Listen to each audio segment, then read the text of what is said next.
In this video, we're going to attempt to explain a titration, one in which you figure out something about one chemical knowing a lot about another chemical. Often there's solutions, but not always. And in this one, we're doing a titration of an acid base using a color indicator called phenolphthalein. We're going to wait until just one drop changes it from colorless to pink, and then the pink persists, or in other words, stays. At that point, we can assume that the reactants are within one drop of each other, and therefore there are no limiting and no excess reagents. If we know the moles of one of them, we can use stoichiometry to figure out the moles of the other one, because the ratio of moles would be the coefficient ratio. I know that can be rather confusing. Here we have a problem that we were working in class. What we have already done here is the balance by half reaction method, because it's a big time redox reaction and we had to account for all the electrons. In the end, what is really important after we get this done is going to be this 3-to-1 ratio, according to coefficients, of the two reactants. Titrations are typically dealing with one reactant compared to the other reactant, not so much products. And therefore, if we know that we used up 3 of these guys, we know we used up 1 of these guys.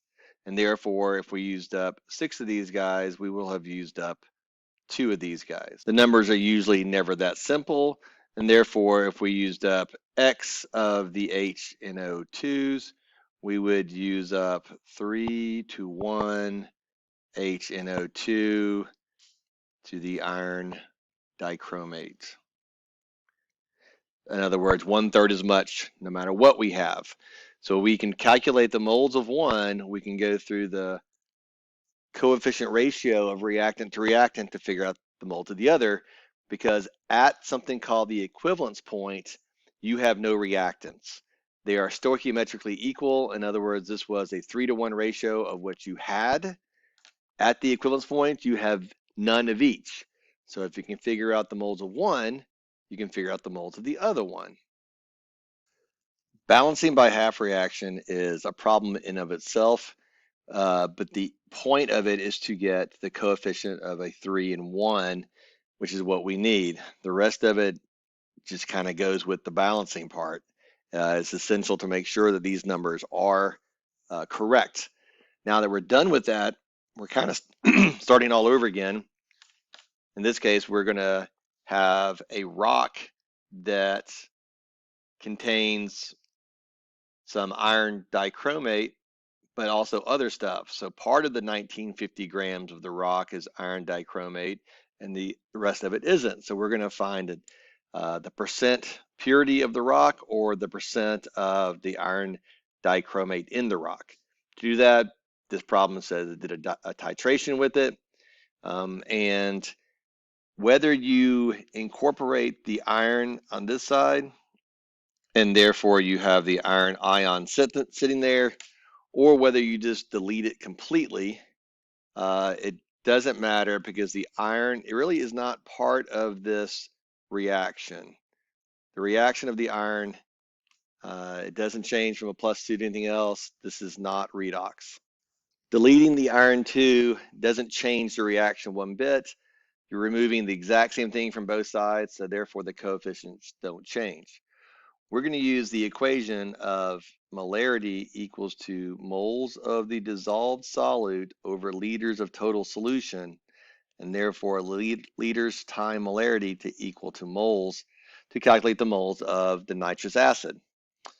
Once you convert milliliters of nitrous acid to liters, then you can do the math. Remember, this is an aqueous solution, and the majority of the volume you have is just water, so we have to figure out the moles of the actual reactive pieces within this solution. So now I have the moles of the nitrous acid, and because we're at the equivalence point, we know this is a 3-to-1 ratio with the dichromate, so we're going to start over again and do the calculations of a dichromate using stoichiometry. 0.006736, keeping a bunch of sig figs of the nitrous acid. And then we have a 3-to-1 ratio to the dichromate. That's a -2, not very good. And technically, these are moles of nitrous acid and moles of dichromate. Math, I have 1/3 the number of moles of dichromate, so I end up with 0.002245, keeping extra sig figs. This should be good to 3 sig figs. I don't want to round throughout the problem. Honestly, I'm keeping this in my calculator. Now that I have moles of the other reactant, the question comes into play, and that is, what is the percent by mass of the iron dichromate in the rock? So now I need to figure out the mass of the iron dichromate because I know the mass of the rock. Having the moles of the ion isn't necessarily the moles of the compound. In this case, it's a 1-to-1 ratio, and therefore it is the same number of moles. But you gotta be careful because sometimes you may have more than one ion in the compound, and therefore the ratio isn't a 1-to-1. At this point, we have moles of the iron dichromate, and we do a quick mole conversion to the mass of the iron dichromate, and I end up with 0.6103 grams of iron dichromate. Well, the mass of the original sample was 1,950 grams, and that was of the rock, which contains the dichromate, the iron dichromate. And we're going to divide that into the 0.6103 grams of the actual iron dichromate. This is a percent, and therefore this is part over whole times 100%. And I have a tiny percentage of 0.0313% of iron dichromate in there. So this is an example of a titration in which one of the reactants is an aqueous solution, but the other reactant is a solid, and you can't do that MV equals MV. You can't do the MV over N equals MV over N. Here is a super classic one. You have an aqueous base of potassium hydroxide. It's an alkali hydroxide. You titrate it with HCl, which is hydrochloric acid. And these are a 1-to-1 ratio, so it's really simple. The moles of the acid at the equivalence point will equal to the moles of the base. Because they're both aqueous and it's a 1-to-1 ratio, we can use MV equals to MV. Just organizing the data, I'm going to have the 38.7 milliliters under the acid, the 0.115 molarity under the acid, and the 25 milliliters, good to 4 sig figs underneath the base. Well, I don't really care which one you call ones and twos, but these guys belong together. I'm going to put them as ones. This is going to be a 2, and I'm going to figure out the molarity of this base. So I'm going to reorganize this equation. Because the volumes are on top of each other, we're not actually converting to moles, and therefore we don't have to convert the volumes to liters. If you did, well, dividing the top number by 1,000 and the bottom number by 1,000 means you have the exact same answer. So it will still work just fine. So we're going to plug in these numbers into this equation, making sure to keep the like chemicals on the top. Those are both belong together. The base is on the bottom, and therefore it comes out to be the molarity of the base. And I have an answer of 0.178. Now, if you were confused and you didn't know what to do and you didn't know if you could use this equation, it's really simple. You just do molarity times liters and get moles, and then you would do a 1-to-1 coefficient to get the moles of the base, and therefore you have the moles of the base. And once you have the moles of the base, you divide it by the liters of the base, which is 0.025. And that would give you the molarity of the base, which would be the same number. So because I know it's a 1-to-1 and they're both aqueous, I can use this equation, but you can always just convert to moles and do stoichiometry. Okay, here's another problem. Nix comes back from a city called Nashburg. Never heard of it. And he does a titration. He uses 10 milliliters of an aqueous calcium hydroxide, and he titrates it with nitric acid. The nitric acid is a 0.955 molar, and it took 106 milliliters of the acid to completely titrate, or in other words, to reach the equivalence point of the 10 milliliters of the calcium hydroxide.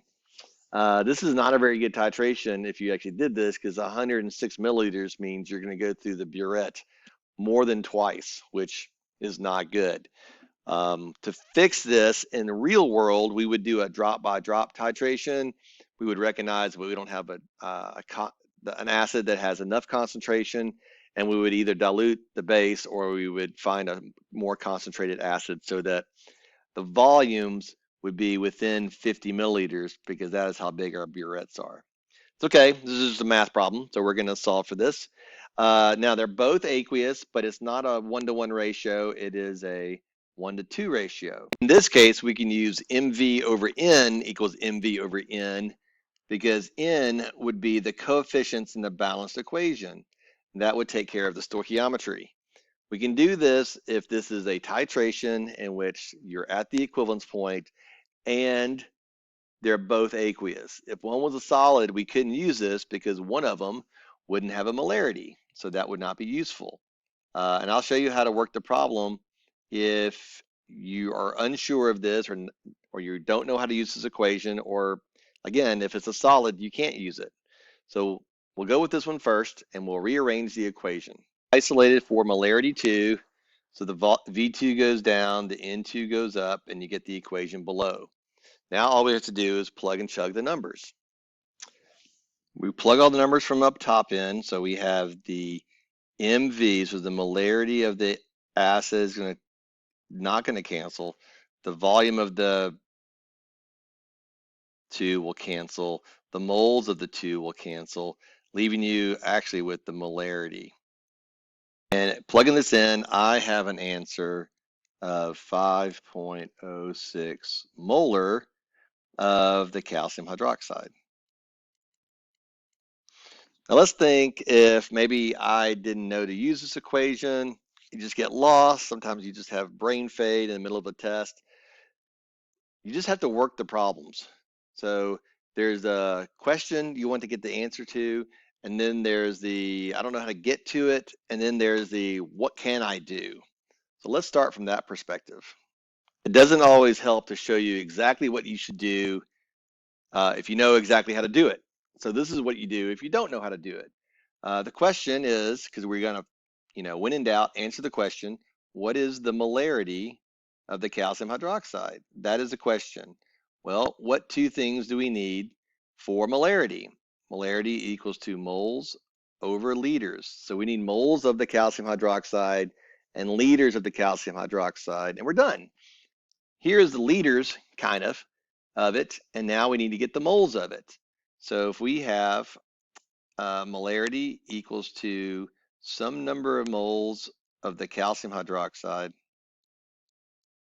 divided by 0.01000 liters, because all the sig figs of calcium hydroxide, then we will have an answer. So what can we do? We have molarity and volume of the acid. Using liters times molarity equals to moles, I can figure out moles of the acid. I do have to change the 106 milliliters into 0.106 liters. Drop down and convert the moles of the acid through a coefficient ratio from the balanced equation to moles of the calcium hydroxide. I get 0.0506 moles, and I'm going to put that on top. So we end up with, and I divide it by the volume to get molarity, because that's how you get molarity, and you end up with 5.06 molar of the calcium hydroxide, which is pretty much what I had before. So the numbers, if you look at it, are punching in the same way, but the organization looks very different. I hope this video helped you.